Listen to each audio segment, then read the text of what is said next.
are you afraid of? This video will destroy her. She deserves it. I don't know. I'm scared of her, Camille. Stop it, you. What are you two whispering about? What secrets? Keep your nose out of it, Cindy. Go to class. And you, Rosie, think carefully. This is our chance. That's it. I gotta go. Mwah! And Camille jumped up and down the hallway. Hi, my name is Rosie.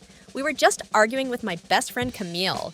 It's all about our new class teacher, Mrs. Kindle, who's making life miserable for Camille and me. Please subscribe to the channel and I'll tell you what happened. And now listen to my story. She's been a real pain in the ass. At the beginning of the year, the principal announced that our beloved Miss Beverly was in the hospital and would be replaced by this Kindle. She didn't like me right away. I don't know why, but she was trying to make friends with the elite of the class. For example, Tyler was captain of the school basketball team, and he was always missing practice. But he often skipped class. Mrs. Kindle turned a blind eye. She also chatted sweetly at recess with our bitchy Cindy, who fancied herself queen of the class. Her company of self-righteous brats like herself could push you, kick your backpack, accidentally spill juice on your clothes. And more than once, our new homeroom teacher saw these incidents, but she didn't react, and it was awful. Yes, indeed. Miss Beverly never allowed herself to ignore such behavior in class. She was always stopping Cindy. Exactly. And now it's chaos. Kindle's friends with whoever's convenient, who have rich and powerful parents.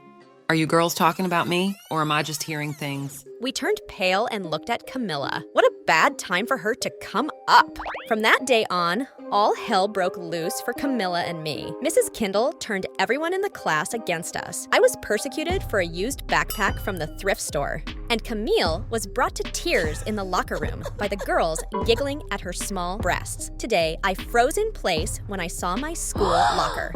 It was painted and smeared with some kind of paint. And not far away, Mrs. Kindle was standing there smirking. That was the last straw. Kami, this is unbearable. We're real outcasts. I can't take it anymore. We've got to make up with her. Otherwise, it will never end. No way. She's just waiting for us to come crawling back on our knees to apologize. She won't. But I was having enough trouble as it was. The other day, my parents announced to me that they were getting divorced. It was not news. Dad and Mom have long been just neighbors on the same living space. But recently, Mom accidentally saw a message on Dad's phone, clearly intimate nature, and decided to dot all the dots. So she filed for divorce. I had to get over it, and then there's the Kindle. I had to make it up to her, so I figured out a way. The school's website said Mrs. Kindle was into contemporary art, and I had an idea. After class, I knocked on the office, which had a shiny plaque with the name Kindle on it. What do you want, Rose? The teacher's tone was clearly not conducive to conversation. I walked over to her desk and held out a gift-wrapped book. Mrs. Kindle, I don't think our acquaintance with you is going well. You're not just imagining it. The teacher said, pointing at the book I was holding out to her. And take your gift back. It's a collection of works by contemporary artists. You're into art. Suddenly, the teacher grabbed the book and threw it into the trash can near the table. Go away. Already in the hallway, I exhaled. Is this really happening to me? That Kindle has lost her fear. I'm going to the principal right now. I've had enough humiliation. And within minutes, I was knocking on the principal's door. Mr. Wilson has always been very loyal to the students. That year, he let us come to school in costumes for Halloween, and it was a lot of fun. And recently, they opened up a rec room at the school for the older students. Everyone loved Mr. Wilson. But the principal didn't respond to my complaints. He rubbed his forehead lightly and said calmly, Rosie, you're exaggerating. You better support Joanna. Mrs. Kindle. She's new to our school. It's hard for her. Be kinder to people. I wish he'd slapped me. It would have been less painful and hurtful. Tears came to my eyes. But why is the principal defending that nasty teacher? I decided not to tell Camille about the incident, but Kindle started to get back at me really hard. She called me in every class and bombarded me with difficult questions. My grades dropped to 0. One night, my mom came into my room. Rosie, what's going on? I got your grades from last month. It's terrible. Do you need help? I couldn't take it anymore and told my mom everything, both about the bullying from the new teacher and my unfortunate conversation with the principal. Mom hugged me and promised to talk to Mrs. Kindle. But that darn woman knew her business. After the conversation at school, Mom came back irritated. Rosie, you humiliated me. Why did you lie? Mrs. Kindle is a wonderful woman, and she's very worried about you. She says you've completely abandoned your studies. That's not true. I explained to her that our family is going through a bad time. But that doesn't give you the right to behave like that. Apologize to your teacher tomorrow. That's it. There's nowhere to go, and I dread to think what Mrs. Kindle will do to me now. I'm afraid to go to school. For 2 days, I stayed home on my bed eating ice cream on a grand scale. But on Wednesday, my mom made me get dressed and took me to school. It was a day I will never forget. In the hallway, I ran into a crying Camille. She had a mop in her hands. Seeing the mute question in my eyes, Camille nodded towards the classroom. Kindle came up with occupational therapy for me. She was sick of hearing all my protests. This is a nightmare! I knew the teacher was taking it out on her best friend because of me. I'll help you. I have 2 floors to clean. After school. The 2 of us can do it faster. We hugged each other and hurried off to class. It was already dark outside, and we were still scrubbing the floors with Camille. My back was stiff from the experience. Let's take a break. I'm starving. There should still be a snack machine on the first floor. Let's go. So Camille and I went downstairs. It was quiet.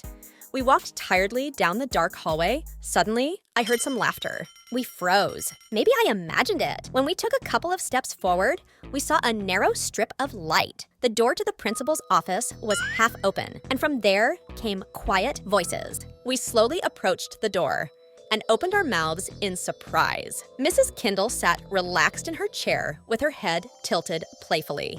We heard her whispering. Listen, darling, I'm going to tell everyone that we're having an affair and that it was you who put me up to it. I hope you don't want any trouble. You'll lose everything you have. With trembling hands, I turned on the camera on my phone and started filming. Thankfully, the door to the office completely concealed me. Stop it, Joanna. No one will believe you, especially since the students are complaining about you. A couple more incidents like this and I'll have to fire you. I don't think that's what you want. Suddenly, Mrs. Kindle jumped up and grabbed Principal Wilson by the scruff of the neck. Yeah, she was arguing with him in his office, and I was filming it on my phone. What's the PTA going to do to you when they find out what you spent the money from the school fundraiser on? A 2-week vacation in the Bahamas and a 5-star hotel. Isn't that a little lavish, Mr. Wilson? Are you sure you want everyone to know about this? I don't think so. So you'll do whatever I say. The scandal was escalating, and at any moment, someone could run out into the corridor and see me and Camilla. We've got to go. With quick steps, holding hands, we hurried back with my friend. An hour later, having cleaned the floors in absolute silence, we were walking home. I kept replaying in my head what I had seen in the principal's office. My phone seemed to be burning my pocket because of the video I'd caught today. We have to publish it. That couple is screwing the whole school over. I was silent and hesitant. In fact, I didn't know what to do. I didn't know who to consult. What if it turns out to be like that book again? They'll just punish me and Camille, say the video was fake, delete it from the chat room, and we'll never get cleaned up. Late at night, we sat with Camille at my house and discussed what we had seen. I asked Camille to wait to publish the video. She wouldn't listen. Eventually, we had a fight and Camille went home. Tired, I collapsed on my bed and fell asleep.